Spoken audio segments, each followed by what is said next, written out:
Assalamualaikum warahmatullahi wabarakatuh. Perkenalkan, nama saya Cynthia Paramita.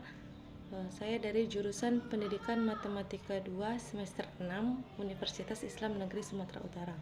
Nah, pada video kali ini saya akan menjawab beberapa pertanyaan-pertanyaan mengenai administrasi pendidikan. Langsung saja cek video selanjutnya.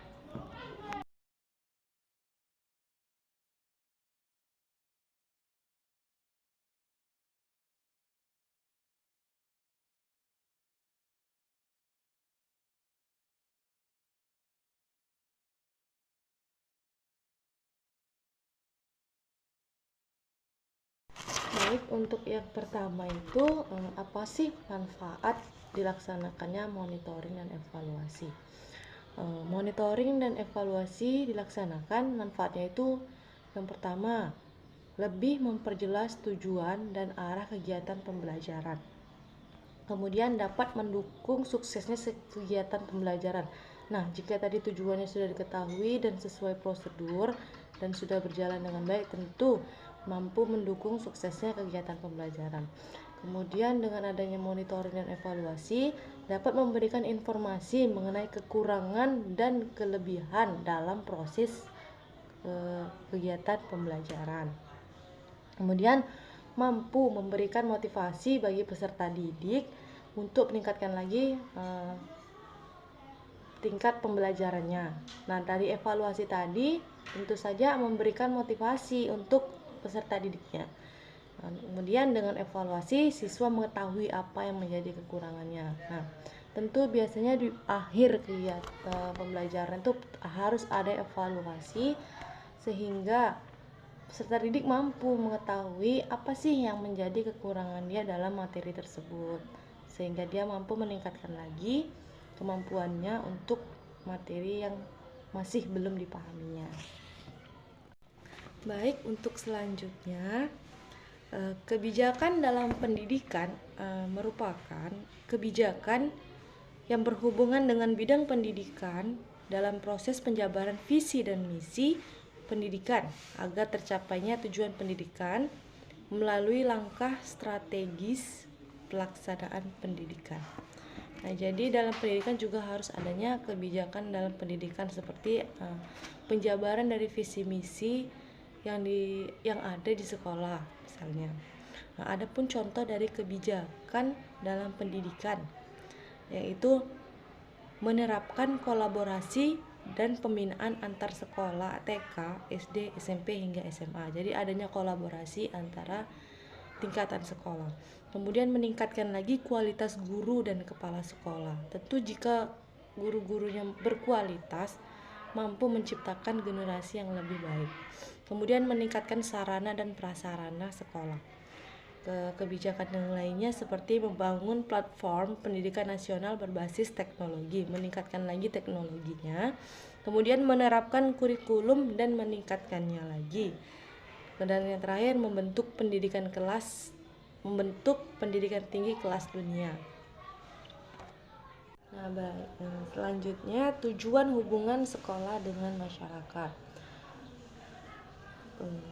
Tentu jika kita memiliki hubungan yang baik dengan masyarakat, itu akan mempermudah sekolah juga. Misalnya bagaimana bisa sekolah itu tidak memiliki hubungan yang baik dengan masyarakat, sedangkan sekolah itu berada di lingkungan, di tengah-tengah masyarakat. Tentu harus adanya hubungan yang baik dengan masyarakat. Nah, di sini tujuannya itu meningkatkan hubungan yang baik dengan masyarakat agar masyarakat mampu menerima seluruh kegiatan sekolah, mampu menerima seluruh kegiatan yang dilakukan oleh sekolah dan kebijakan-kebijakan yang dilakukan sekolah di lingkungan masyarakat tersebut. Kemudian mendapatkan partisipasi, motivasi serta sumbangsi dari masyarakat itu sendiri mengenai kebijakan dari sekolah dan kegiatan-kegiatan sekolah. Dan contoh kecil yang sangat sederhana tujuan dari hubungan sekolah dengan masyarakat yaitu adanya rasa aman di lingkungan sekolah. Tentu sekolah, jika hubungan kita baik dengan masyarakat, tentu sekolah juga akan dijaga oleh masyarakat tersebut, karena mereka mempercayai dan meyakini bahwa sekolah itu merupakan tempat yang baik untuk kita belajar dan menuntut ilmu. Nah, itu tadi contoh kecilnya, adanya rasa aman, dan keamanan di sekolah itu juga terjaga jika hubungan kita baik dengan masyarakat. Gitu. Untuk nomor soal yang keempat ini, yang pertama, apa sih yang dapat dilakukan oleh dokter selamat untuk meningkatkan mutu pendidikan SLTP-nya? Nah, menurut saya yang dapat dilakukan oleh dokter selamat untuk meningkatkan mutu pendidikan SLTP-nya yaitu merekrut guru bidang studi yang masih belum ada. Jadi diupayakan agar merekrut guru yang memang ahli pada bidang studi tersebut, sehingga mampu menguasai materi, mampu menguasai bidang itu sendiri. Kemudian memperkenalkan sekolah dengan mengikuti ajang-ajang kegiatan antar sekolah agar banyak sekolah-sekolah lain yang mengetahui sekolah tersebut. Nah, misalnya ada perlombaan tingkat SD, ada perlombaan di tingkat SMP. Jadi upayakan untuk kepala sekolah atau pihak sekolah itu mengirimkan peserta didiknya untuk ikut berpartisipasi mengikuti kegiatan tersebut.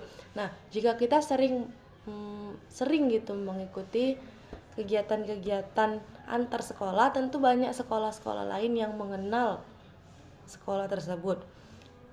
Biarpun sekolah itu sangat jauh, jika memang sudah memiliki nama, orang-orang akan mengetahui bahwasanya sekolah itu ada dan sekolah itu bagus.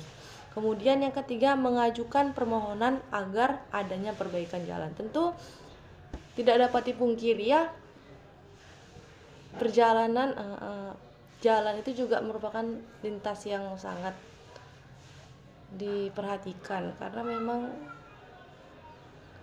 sangat diupayakan agar jalannya itu lebih baik.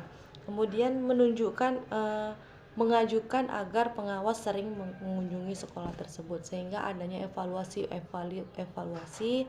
adanya saran-saran dan masukan dari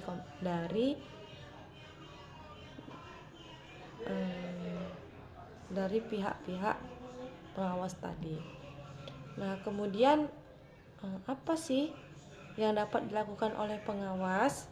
Nah, jadi dari pihak pengawasnya itu upayakan agar meningkatkan fasilitas serta sarana dan prasarana sekolah. Tidak harus langsung semua dipenuhi, namun kan bisa bertahap gitu. Kemudian meningkatkan pola belajar dan memperbaiki sistem belajar. Kemudian meningkatkan kualitas belajar serta menambahkan ekstrakurikuler. Kemudian selanjutnya, apa sih yang dapat dilakukan oleh guru-guru di sana? Nah, ini tentu guru-guru juga merupakan tokoh yang sangat berperan untuk meningkatkan kualitas sekolah. Di sini contoh yang dilakukan oleh guru-guru menurut saya itu memperbaiki jam belajar agar guru tidak leha-leha dalam mengajar. Dalam hal ini, jangan lagi terlalu bersantai, jangan hanya sekedar memberikan tugas, namun mampu memberikan pemahaman yang baik untuk peserta didik yang diajarkan. Kemudian membuat silabus, RPS, serta menambah referensi buku agar menambah wawasan belajar dari peserta didik. Nah, jika sudah diketahui RPP-nya, silabusnya, tentu sistem pembelajarannya juga akan terarah dan ada acuan belajarnya, sehingga mampu mengetahui di mana titik lemah dari kekurangan yang ada. Kemudian mengubah pola belajar agar adanya perubahan belajar sehingga lebih menarik. Di sini seperti kadang siswa merasa bosan untuk belajar karena guru tidak mampu membawa suasana dalam kelas. Jadi meningkatkan kualitas guru itu dalam proses pembelajaran, sehingga peserta didik juga tertarik dan memiliki rasa ingin tahu untuk belajar. Nah, untuk selanjutnya sebaiknya sekolah tersebut, untuk yang poin keempat itu yang D, sebaiknya sekolah tersebut lebih aktif dalam promosi sekolah seperti kunjungan ke sekolah SD agar banyak yang mengetahui bahwa sekolah tersebut ada. Kemudian lebih aktif mengikuti event-event antar sekolah seperti yang saya katakan tadi, mengikuti seluruh kegiatan-kegiatan yang dilaksanakan baik dari luar sekolah lain ataupun pihak-pihak lembaga pendidikan lainnya. Kemudian memperbanyak ekstrakurikuler sehingga peserta didik itu lebih aktif gitu. Nah, karena kan di sini juga ekstrakurikuler juga membantu meningkatkan popularitas sekolah.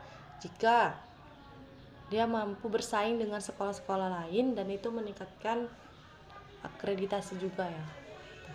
Jadi bagi saya meningkatkan ekstrakurikuler itu juga mampu meningkatkan mutu pendidikan SLTP. Tuh. Baik, untuk yang selanjutnya, apa sih fungsi dan peran kurikulum bagi pendidik dan peserta didik? Nah, tentu kurikulum itu juga sangat penting dalam proses pembelajaran. Di sini untuk guru, menurut saya apa sih fungsi dan peran kurikulumnya bagi guru? Guru lebih aktif dalam mengajar karena harus ada standar yang dicapai karena ada target atau tujuan yang hendak dicapai. Kemudian guru lebih terarah dalam mengajarkan materi. Kemudian dengan adanya kurikulum, semua tersusun dengan baik, dengan jelas bagaimana prosesnya. Jadi semuanya itu ada prosedurnya. Jadi bukan hanya sekedar mengajar, memberi tugas dan pulang. Tentu ada proses-proses lainnya sehingga menimbulkan rasa ingin tahu siswa dan rasa ingin belajar lagi oleh siswa tersebut. Kemudian kurikulum ini sebagai acuan belajar, sebagai acuan pembelajaran dari guru dan peserta didik. Kemudian fungsinya untuk peserta didik sendiri, dengan adanya kurikulum, peserta didik mendapat banyak model pembelajaran. Kemudian peserta didik mendapat pengalaman baru dan peserta didik lebih mudah mempersiapkan evaluasi yang dilakukan guru. Jadwalnya juga sudah tertatar dan sebagai sarana dalam pengukuran kemampuan diri serta konsumsi pendidikan. Baik, untuk yang selanjutnya penerapan kurikulum merdeka. Bagi saya penerapan kurikulum merdeka itu jika diterapkan juga sangat baik karena dengan adanya kurikulum merdeka siswa lebih mampu meningkatkan lagi potensi diri yang dimilikinya, mampu mengembangkan kemampuan diri yang benar-benar yang sejalan dengan yang ia sukai, tidak ada paksaan dan atau apapun. Jadi lebih meningkatkan kemampuan diri lagi, itu menurut saya. Tapi bukan berarti tak mampu menguasai hal-hal yang lainnya, hanya saja lebih meningkatkan potensi yang dimiliki dia. Jadi adanya satu hal yang menonjol dalam dirinya sendiri, mengembangkan potensi dirinya sendiri. Baik, itulah tadi hasil jawaban dari soal-soal UAS administrasi pendidikan. Mungkin jika masih ada kekurangan ataupun kesalahan, saya mohon maaf, dan kepada Allah saya mohon ampun. Saya sudahi. Wassalamualaikum warahmatullahi wabarakatuh.